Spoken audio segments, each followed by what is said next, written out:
It's time for today's travel and cruise industry news. With the latest from travel and cruises around the world, here's your host, Chillie Falls.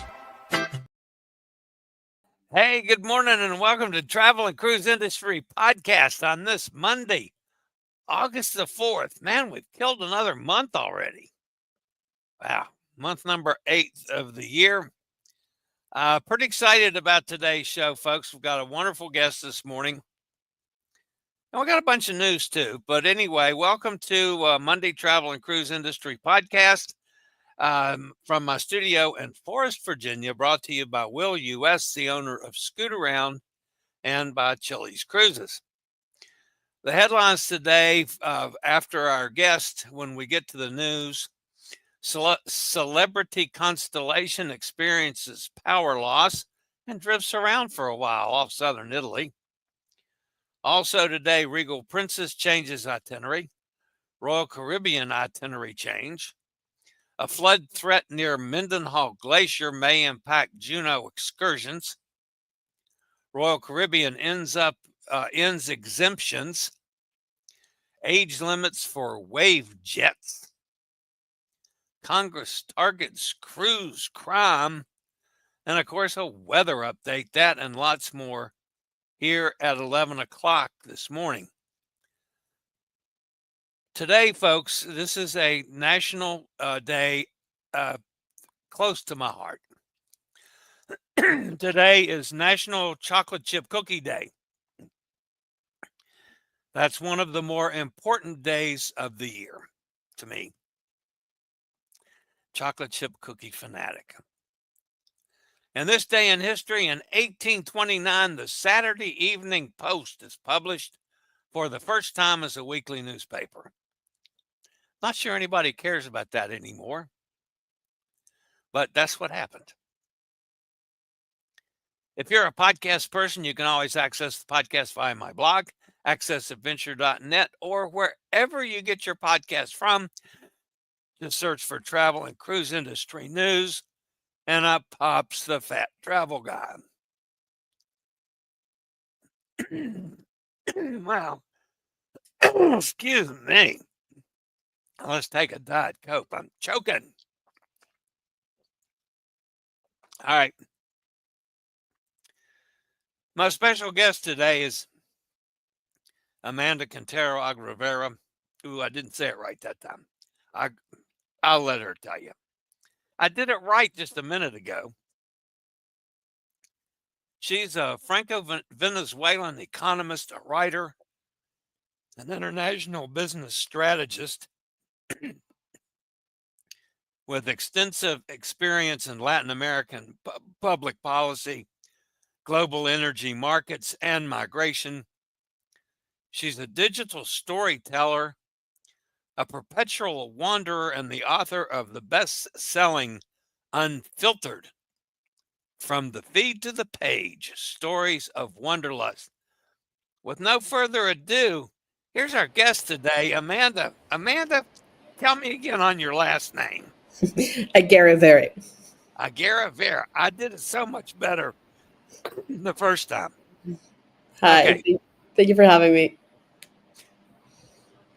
First, I've got to ask. Obviously, you're from Venezuela originally. You're right. Educated. You ended up traveling and writing. That's right. Yeah. Which came first? Did you travel to write, or did you write to travel? Oh no, I traveled and then I wrote. That the traveling came first because my entire career has been always around international spheres, international business, international development. So I ended up doing quite a bit of traveling for work. And during those travels, I sort of collected a bunch of anecdotes that I ended up putting in this book many years later. Okay. You've also published other books. I have published another book. It's in Spanish first and then translated into English. That one is about the Venezuelan diaspora, which is my country of origin. It's called We Said Farewell in English. And it was published in 2024, so last year. Okay. you live in Madrid. You have lived, I know, in London, and based in Paris. Actually, no. I'm No. currently moving to Madrid. I have not lived in London. I lived in Paris for the past decade. Okay. Okay. How many languages do you speak? 3. My native Uh, language is Spanish. yeah. I learned English as a child and learned French when moving to France. Okay. Your English is absolutely phenomenal, by the way. Just Thank say you. that. I did live in the States when I was a teenager, so that's probably where I absorbed it. All right. So you've taken a lot of chaotic travel experiences. That's I right. guess you might call them, and you've turned them into a memoir. That's right. How do you decide uh, what disasters go and what disasters don't? That is a good question, actually. So the way this book was born was I was in some business trip in Germany and I was bored out of my mind because anyone who has traveled for work knows that you spend a lot of time by yourself eating very regular food because you don't get a lot of money to eat, so you're eating your whatever cheap salad. And I was bored and I was paying attention to a couple across from me. They were having the most chaotic first date I had ever overheard. And it was so fun to listen to that I wanted to put it somewhere. So I took a snapshot and put it on my Instagram as a like micro flash story. And I kind of like that exercise. And basically I kept doing that for a long time. And I eventually I realized I had enough that I could go back and weed them out. So it was more like I collected a bunch of stories and then I went back and decided, okay, which of these stories would fit under a coherent narrative? And those were the ones that fit under travel, like travel anecdotes of sorts. So there was more chaos in the raw material. Um, Primarily the ones that went into the memoir are funny in nature. They have an element of something unexpected happening, whether outside because something happened or because I did something wrong and then I ended up in a situation that was not ideal and I ended up making fun of myself for having done that.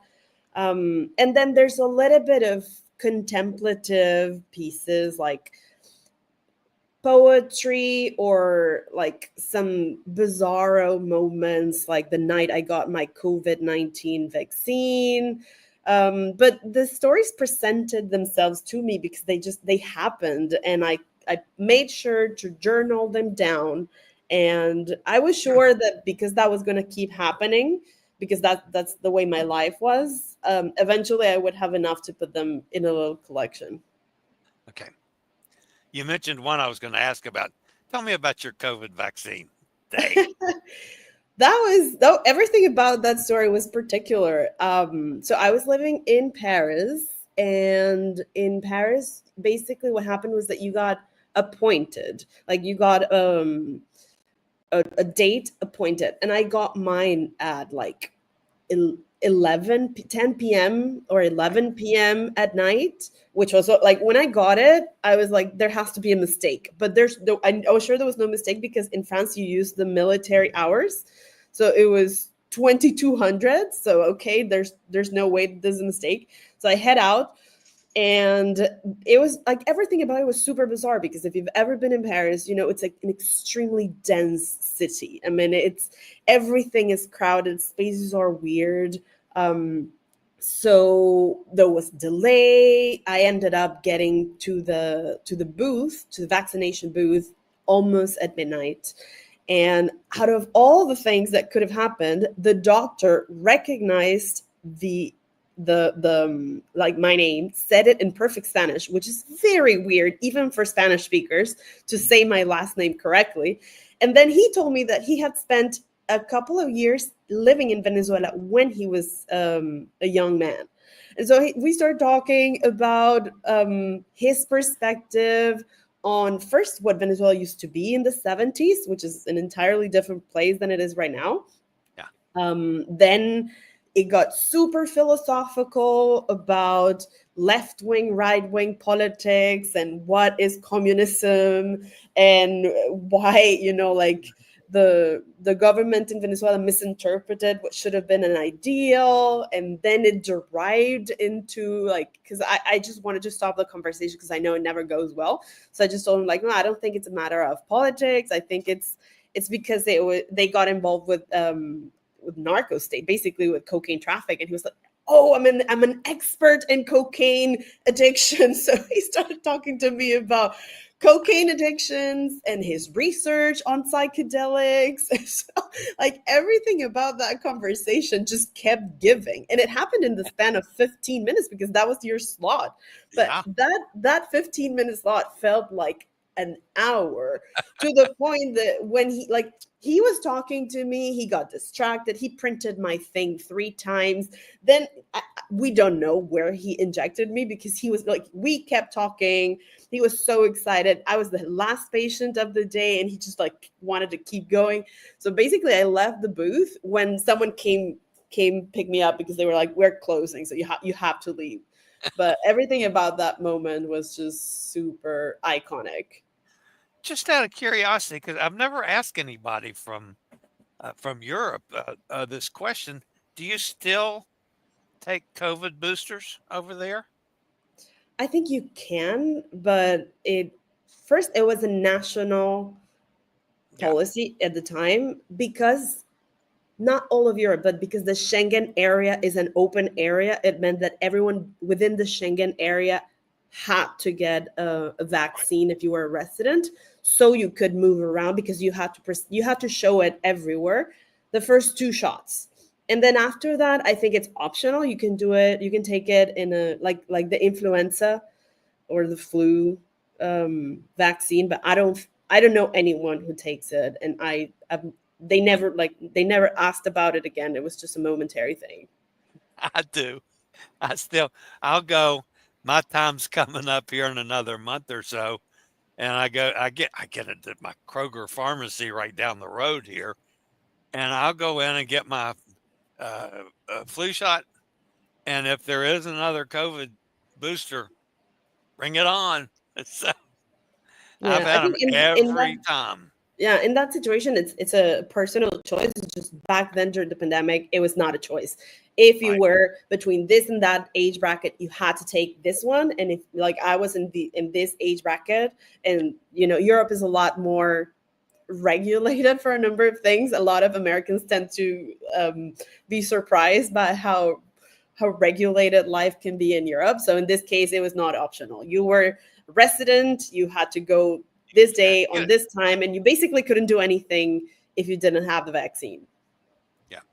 I think it might have been cleaner here if we had done that, but that's just my opinion.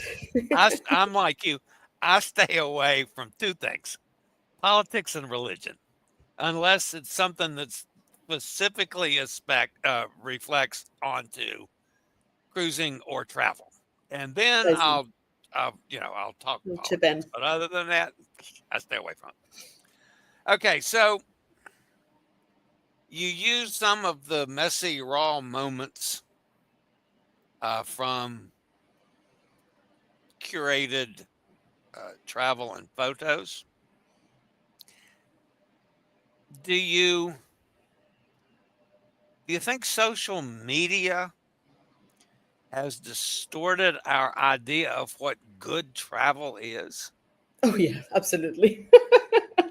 Absolutely. I think part of the reason why I named it Unfiltered, and part of the ethos of the book is moments that we don't necessarily post online. And actually, I don't know if people are online, but this is the cover. So it's a terrible picture that usually people wouldn't post on Instagram. It's not your best, most curated shot.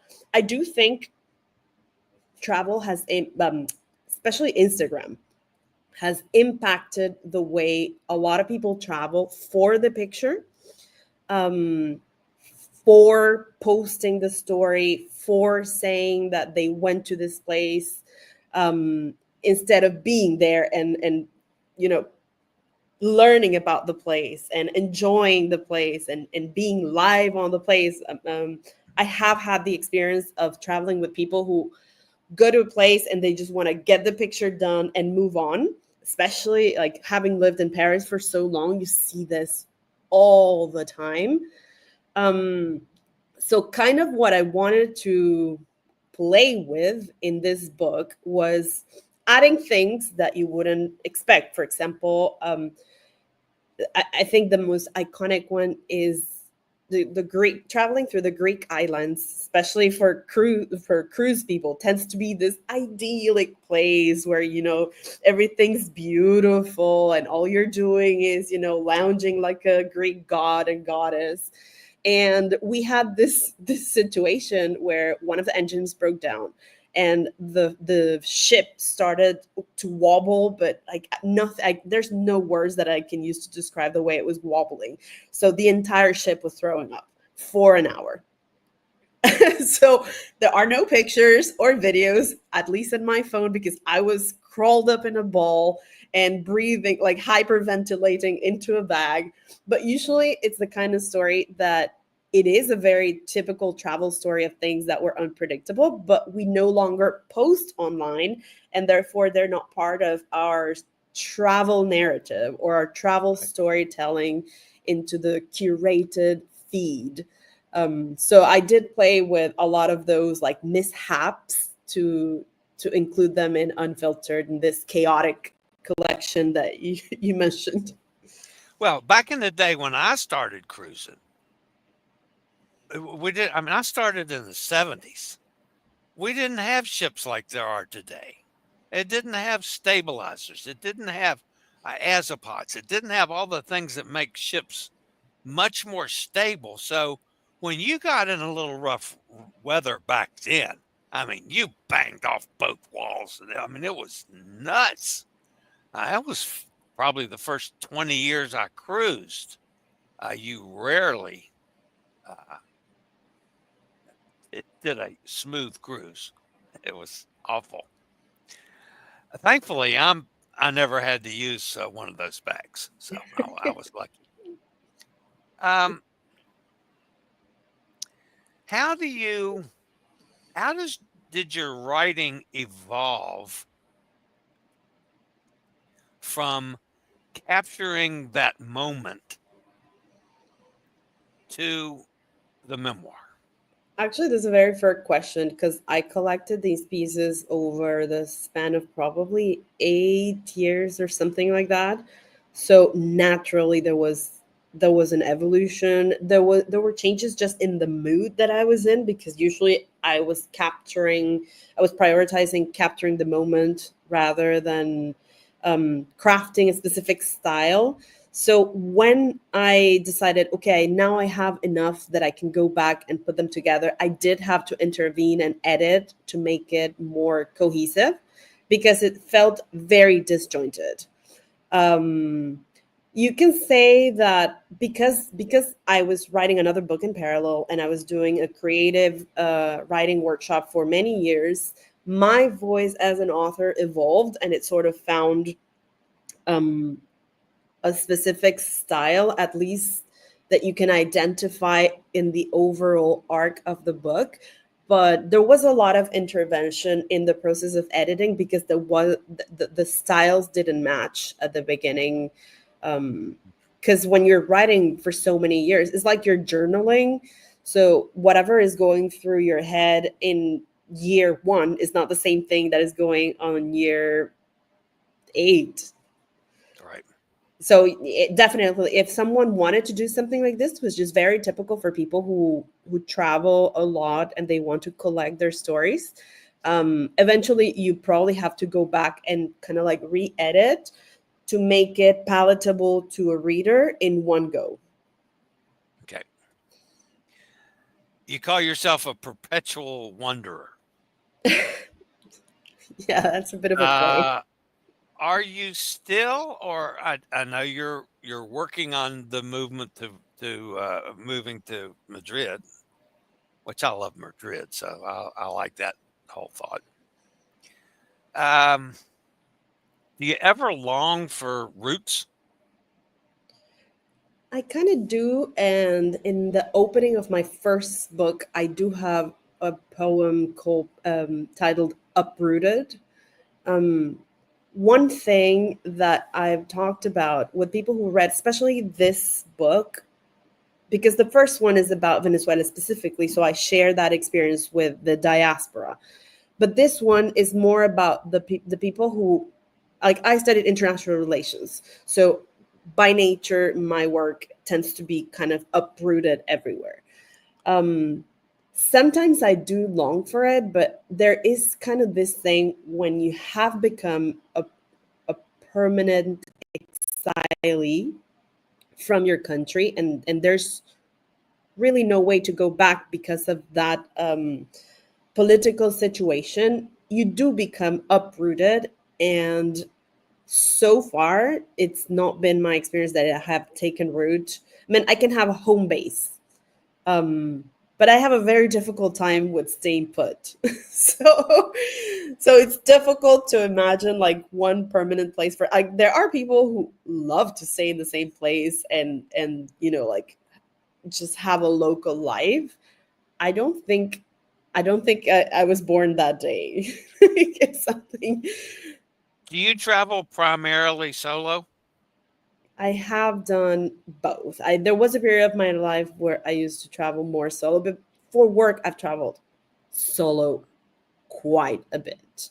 Ah, Um, you end up meeting people either from work or colleagues or clients or whatever on the other side, but just the nature of traveling for work is a lot of solo travel. Yeah. I've been solo now for 10, 11 years. I'm not sure I could go back to traveling with somebody. I did 4 months uh, with a friend, and I mean, there's some good points about it, obviously, and there's some bad points about it too. I'm just much more comfortable solo, taking care of myself, and if I have problems, I figure out how to deal with them. So I That's don't know. I think it's a combination of personality and your compatibility with that other person. Definitely. You find out, I mean, you want to speed up whatever type of relationship you go on to travel together. I mean, whether it's a friendship, whether you're dating someone, I mean, you travel, you will confront yourselves to a number of tense situations and risks that will make some aspects of the personality come up very quickly, and you will see who is a good fit and who's not. So luckily I do have some friends with whom I travel very well. um but it's kind of like a moment in time, and whether you can do it, and also what is the trip for. I mean, it's not the same thing to travel, I don't know, with your mother for mother-daughter travel, rather than with your partner, rather than with a bunch of colleagues. So it's a bit of, but it's this typical thing. I mean, either you will have to commit to a common schedule and a common budget, or if you go solo, well, you kind of have the freedom to do whatever you want in your own terms. Right, right. Well, that's the part I like about it. Back in my dating days, I mean, I'm too old to mess with somebody now, but back in my dating days and married days, um, I had to take care of somebody, so Mm. I didn't have the freedom to enjoy my travel. I was always worried about my partner. Now, this last time Mm. with a friend who there, I mean, there was, as a matter of fact, his wife decided she didn't want to go. So she said, take Chillie. And that's how I ended up going on this 4 month excursion. Um, so I didn't have that element, but still, I mean, there's times that I didn't feel like doing some of the things that Tom wanted to do. So, that caused a little, not problems, but a lack of comfort, I guess is the best way of saying it. So, but I'm much more comfortable solo. So, Yeah, all definitely right. my So, style. what's ahead for Amanda? What is up ahead? Ahead. Yeah. Well, I'm currently job searching, so I don't have that answer. I Okay. took a sabbatical last year. I was super burnt out after a startup experience, and it ended the way a lot of startups ended in late 2022 with lack of funding. But sorry, but like 2023. I no longer know like timelines. I'm lost in time. But I took about 12 months of complete sabbatical, which was wonderful for anyone who wants to explore that. It was really good for my mental health. I took the time to put together these books, kind of tour them around, promote them, and right now I'm kind of entering a new phase, but that phase is still not clear. Okay. Well, that's fine. Maybe we'll do this again sometime, and when we have a report on what Amanda is doing. So, Maybe, yeah. all right, Amanda, thank you so much for giving me the time this morning. This has been just delightful. So, Thank you for having me over, Chillie. okay, have a great day, and hopefully we can do this again. Thanks again, Amanda. All right, so that's Amanda, who's just that was excellent. All right, guys, I'll be back with today's news after a quick break from one of our fine network sponsors. You can X out down at the bottom. You don't have to sit around for the news portion. All right. Thank you very Thanks, much. Have a good Amanda. day. Thank you. Bye. Okay, bye. All right, so why is this locked up? All right, so I am trying to get things moving here, and for some reason, it's not moving. So let's see what I can do to fix this. Yeah.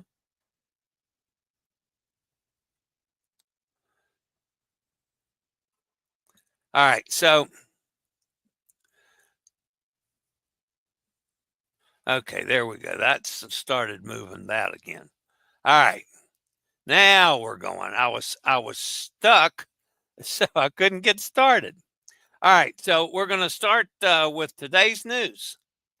So here's Nestor. The celebrity Constellation, currently sailing a Mediterranean itinerary, experienced a technical malfunction that left the ship without power and drifting off the southern coast of Italy for roughly 2 hours on Saturday, according to passenger reports and satellite tracking data. The 11-night, one-way voyage departed Ravenna on Monday, and includes calls to ports in Croatia and Montenegro. Saturday was scheduled as a sea day as the ship made its way toward Messina, Sicily, for a planned visit from 8 a.m. to 7 p.m. on Sunday. During the power loss, tracking data shows the ship slowed significantly, drifting at a speed of just 1 to 2 knots, well below her maximum cruising speed of 24 knots, 27.6 miles per hour. At one point, Celebrity Constellation was located roughly 25 miles east-southeast of Crotone, Italy, in the Ionian Sea. While the ship has since resumed movement, Celebrity Cruises has not yet issued an official statement detailing the cause of the incident or confirming any changes to the scheduled itinerary. Power losses at sea can result from various mechanical or electrical issues, including fires or shorts in the engine room, though the specific cause in this case has not been confirmed. It is also unclear whether the delay will impact the ship's arrival in Messina or subsequent ports of call.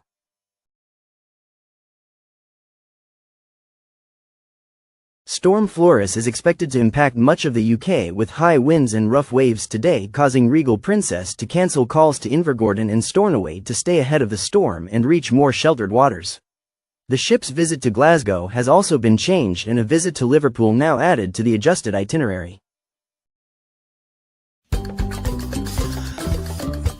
Are you planning on a trip to the land of the rising sun in the near future?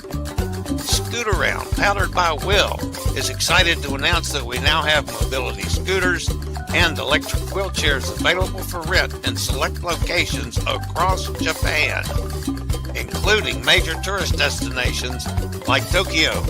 You can book online today or call Scoot-Around at 888-441-7575, use SRN 11137, or call me at 434-258-9264 for a mobility scooter or power wheelchair in Japan. Royal Caribbean's Liberty of the Seas is set to offer a series of 9-night fall cruises through New England and Canada, just in time for the region's stunning autumn foliage. However, guests booked on the September 18th and October 2nd sailings from Cape Liberty, New Jersey, will see a slight shift in their itineraries. The planned port call in Sydney, Nova Scotia has been cancelled for both voyages. In its place, the ship will now feature an extended overnight stay in St. John, New Brunswick, transforming the original day visit into a more immersive experience. No reason for the change was officially cited, but overnight calls allow guests additional time to explore the Bay of Fundy region, renowned for its record-breaking tides, reversing falls, and historic sites. Guests impacted by the itinerary update have been notified by Royal Caribbean. The rest of the scheduled ports on the New England and Canada cruises remain unchanged. Cruise guests visiting Juneau, Alaska in the coming weeks may find their glacier viewing plans altered due to a natural event unfolding near one of the area's most iconic sites. A glacial lake outburst flood, GLOF, is expected soon at Suicide Basin, an area connected to Mendenhall Glacier, just outside Juneau. The event could occur within the next 2 to 3 weeks, according to Travel Juneau, and could lead to temporary trail closures and impact shore excursions. Authorities, including the National Oceanic and Atmospheric Administration, NOAA, the U.S. Forest Service, and the city of Juneau, are closely monitoring the basin as they prepare for what could become record-level flooding. While no cruise lines have adjusted itineraries or canceled upcoming port calls to Juneau, excursions to Mendenhall Glacier may be affected, particularly those that include trail hiking or close-up views of the glacier. Royal Caribbean has officially tightened its beverage policy, confirming that personalized exemptions will no longer be granted for the cruise line's well-known, everyone must purchase, rule tied to the deluxe drink package. The change, which took effect Friday, August 1st, is a response to a rise in package sharing violations that contradict the package's terms and conditions. Royal Caribbean stated the update was necessary to preserve the integrity of the program and reduce misuse. The rule, in place for years, mandates that all guests of legal drinking age in the same stateroom must purchase the deluxe beverage package if one person chooses to buy it. This applies regardless of an individual's drinking habits or preferences. Previously, some guests were able to receive personalized exemptions by calling customer service and explaining their circumstances, such as having a non-drinker traveling with a drinker. These exceptions are no longer being considered. Guests with medical conditions, religious concerns, or personal reasons for not drinking alcohol will still be able to purchase non-alcoholic alternatives, such as the refreshment package, but they are still required to buy a package if their stateroom companion opts in. Royal Caribbean has encouraged travelers to review drink package terms carefully when booking to ensure they align with their vacation expectations. Please beware, folks, that Allianz has implemented a change to their cancellation policy effective March 28, 2024. The key changes in the policies are residents from Florida, Georgia, Kansas, Montana, South Carolina, and Indiana no longer have the option to cancel any time before departure. All states except New York are now subject to a 15-day cancellation window. Only New York residents can still cancel anytime. If you're interested in Allianz travel insurance or the brilliant annual policies from Allianz, give me a call, 434-258-9264. We'll take care of your travel insurance before your next trip.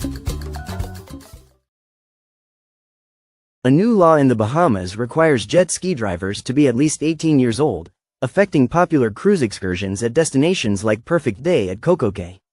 Royal Caribbean and other cruise lines have updated their policies, restricting 16 and 17-year-olds from driving wave jets, even with parental consent. The change follows multiple tourist injuries and a fatal accident, prompting Bahamian officials to review water sports regulations and safety enforcement. 2 U.S. lawmakers have introduced a sweeping new bill aimed at improving safety, transparency, and passenger rights in the cruise industry. The Cruise Passenger Protection Act of 2025 was formally introduced by Senator Richard Blumenthal and Representative Doris Matsui and spans 56 pages of proposed reforms. The legislation seeks to strengthen onboard safety and accountability while ensuring cruise travelers are better informed and protected throughout their journeys. Key provisions of the bill include a minimum 3-year statute of limitations for passengers to file lawsuits against cruise lines, clear definitions of what types of complaints passengers may file, creation of a victim support services office to assist guests affected by onboard incidents, increased transparency around crime reporting, including overboard cases, mandatory guidelines for reporting and preserving evidence of crimes committed at sea. If enacted, the bill would apply to any cruise vessel that accommodates 250 or more passengers and either embarks or disembarks in the United States, covering a wide range of itineraries, including transatlantic and transpacific sailings. This legislation ensures that cruise passengers have the rights, information, and protections they deserve, no matter where their voyage takes them, said Senator Blumenthal in a statement. The bill is now under review and could significantly reshape how cruise lines handle safety, passenger relations, and legal accountability in the years ahead.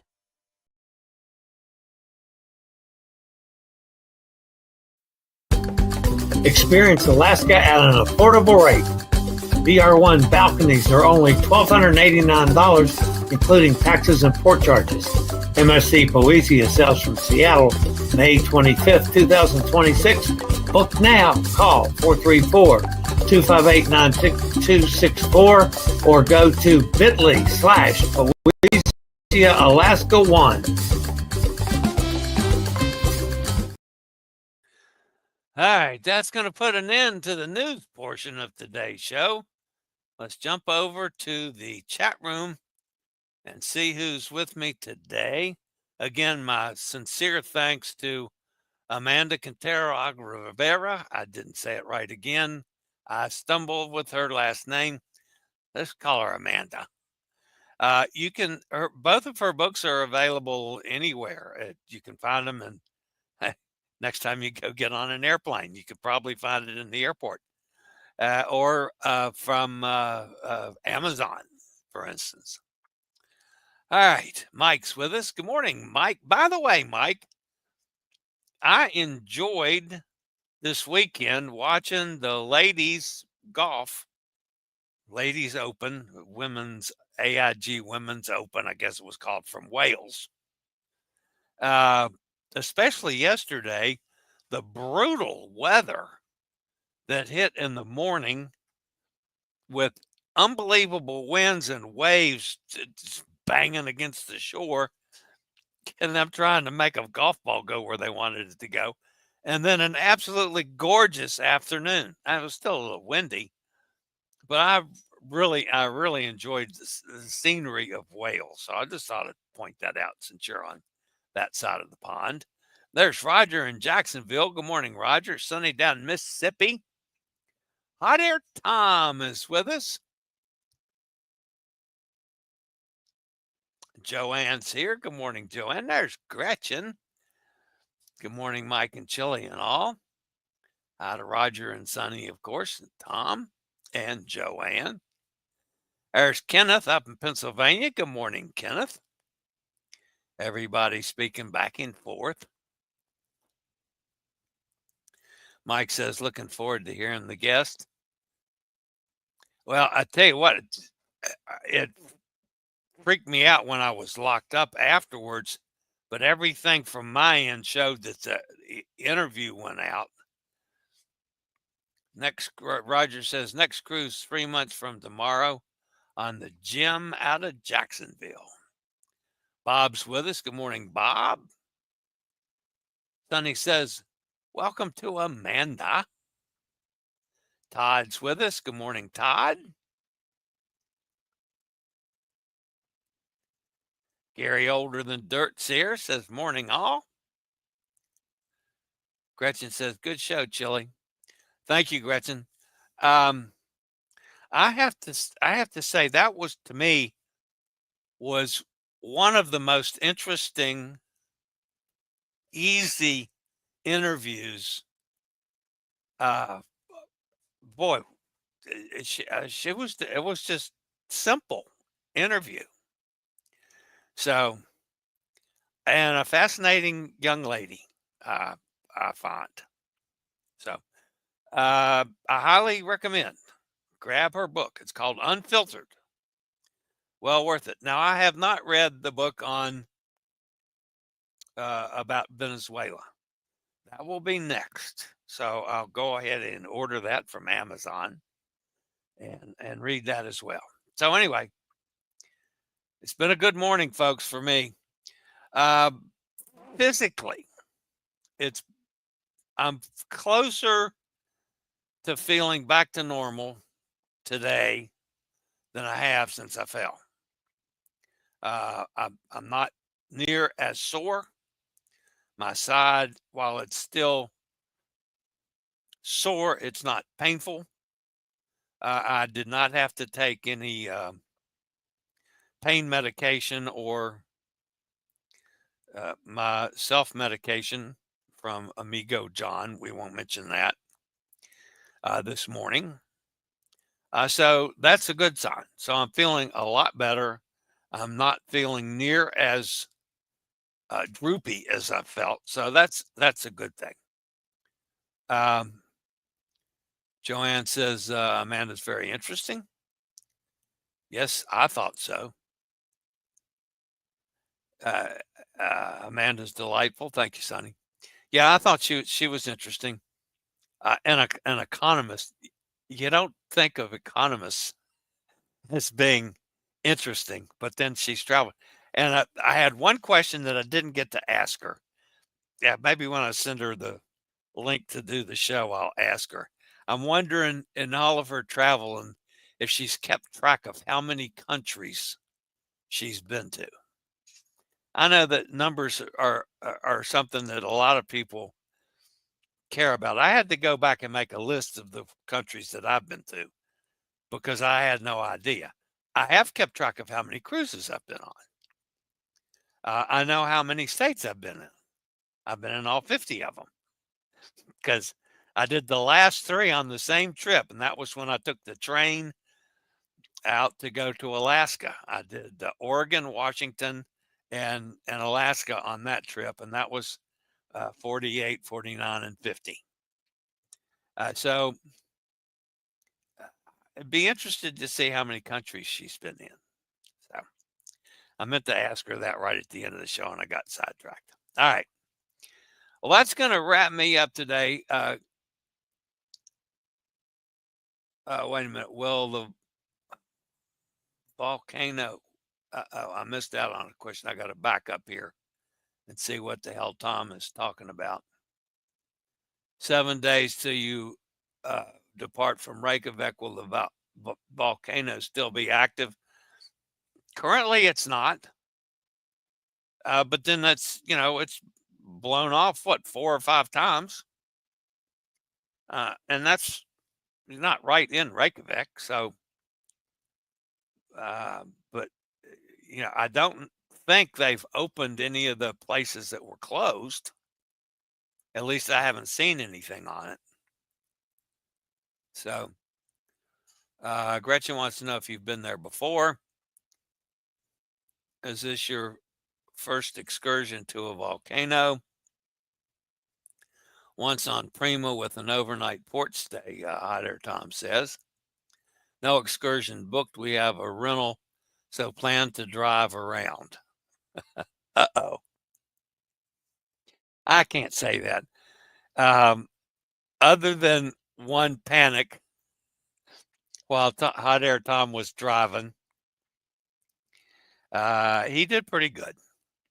And the panic was because I'm sitting on the wrong side of the car on the wrong side of the road for what I'm used to. And it seemed like the bushes alongside the road were going to grab me in the car. That it was just a weird perspective.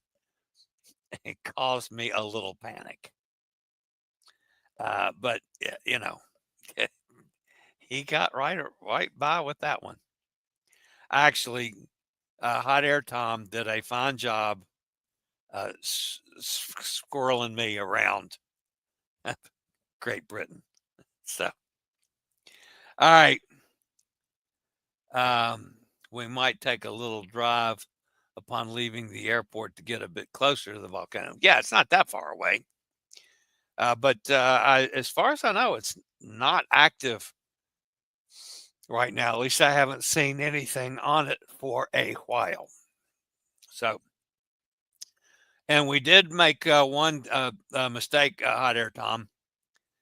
You might want to check out my post this morning on the black cabs.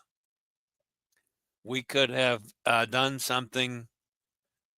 I was not aware of it. I know you were not aware of it at the time. I'll know the next time that we go to London. And this came from both Sandy and Corey and their group, and two other friends that I have in London right now, one in a chair. So I, from the two of them, got that information put together. And of course, that's Sandy and Corey on the little clip that I used. But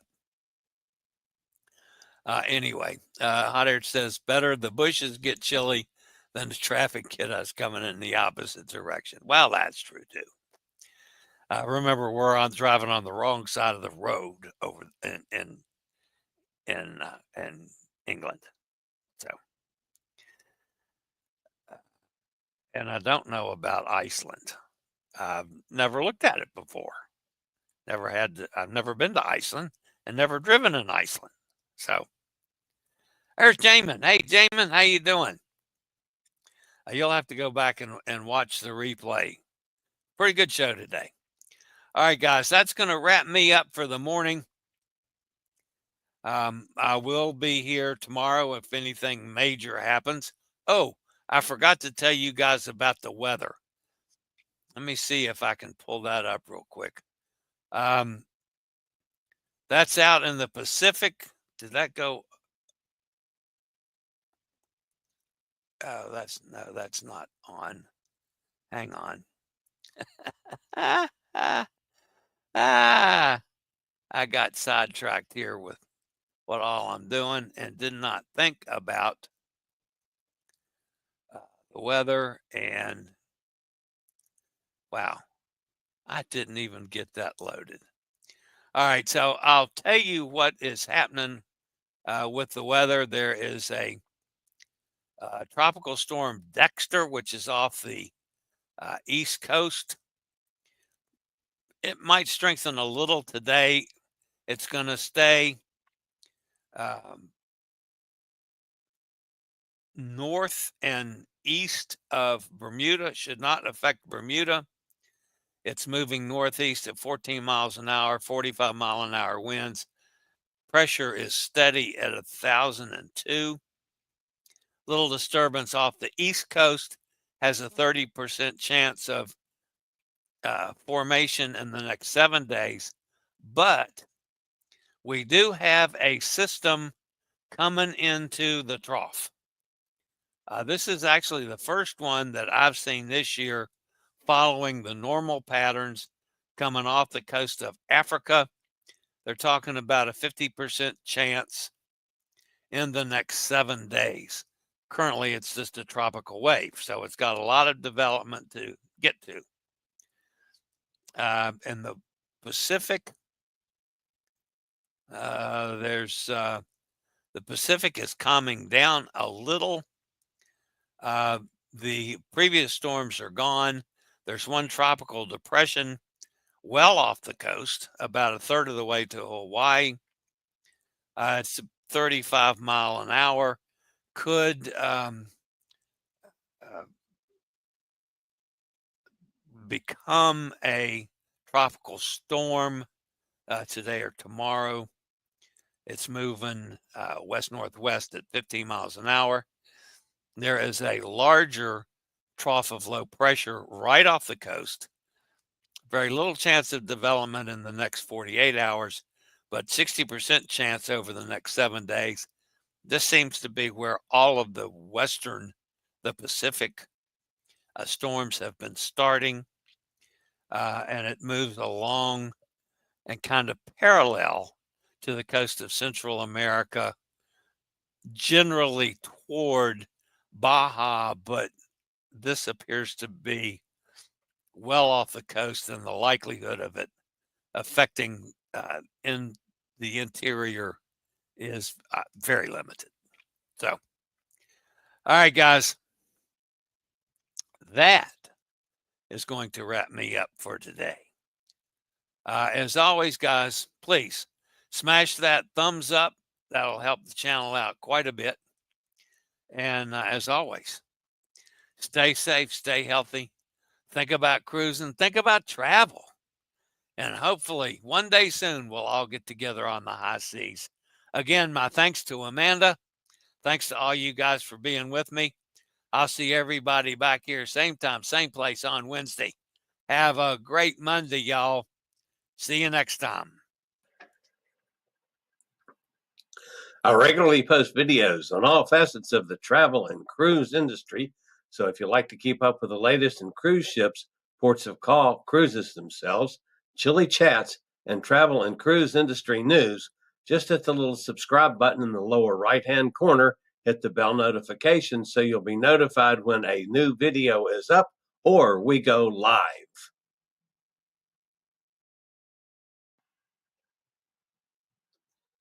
This video was produced by Chillie's Cruises.